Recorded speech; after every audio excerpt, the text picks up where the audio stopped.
We have one of our Linux-based MT recorders. So we just powered it up. We're connected to it. So we have to go through the first start wizard. So with any of our units, the Linux-based units, it's going to be admin is the username. Password's going to be 1234, and then that is going to take us into that first time wizard, like you can see right here. So you can see we select our language. We're going to leave that at English. We're going to go ahead and hit next. This is where we're going to enter the new password for the recorder. You can see right here it must be at least 12 characters long, contain an uppercase, lowercase, and numbers and special symbols. And these are the special characters that you can use.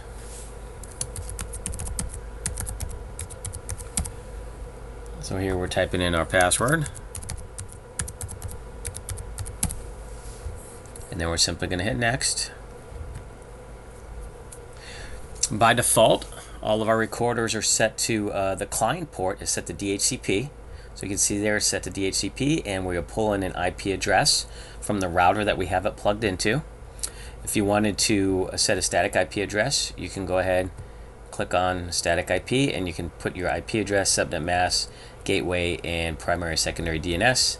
It's information that you'd want to get from the IT person. Here we're going to hit next. And then this is where you would select your time zone. Everything that we ship is going to be Pacific time, since it ships from Liberty Lake, Washington. So it's just a matter of selecting your time zone right here. By default, there's an NTP server in the unit, so that'll take care of your daylight savings time and everything like that.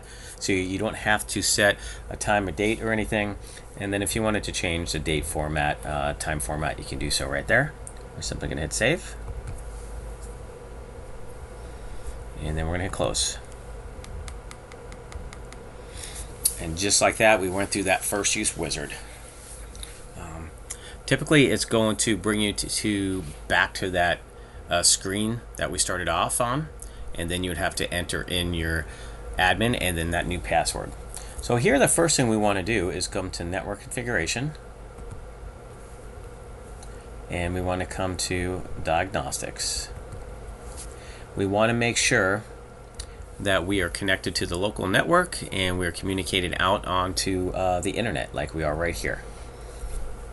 The next thing we're going to do is come to web services, where we would register the unit. You can see right here by default the recorder name is always Apex Server, and then we have a spot where we can put our registration code, which we would get from OWS. So we got our registration code from OWS. We're going to come right here and we're going to put that registration code in. And we're going to hit connect.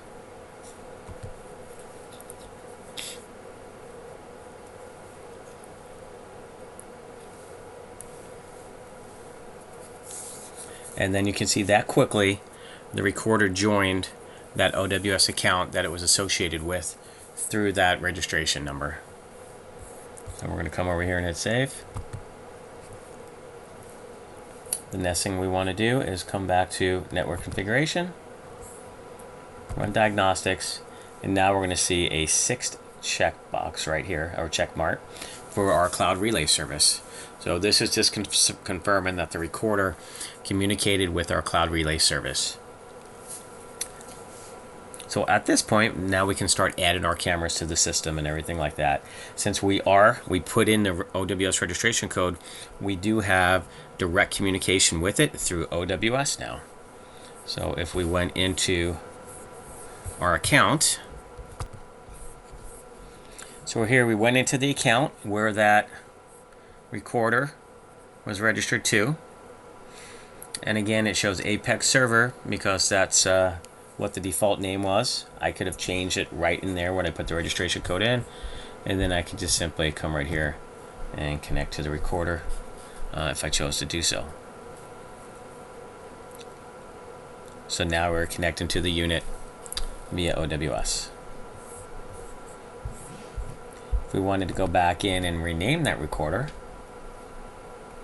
we can come to management, locations, recorders, find that unit right here, hit edit,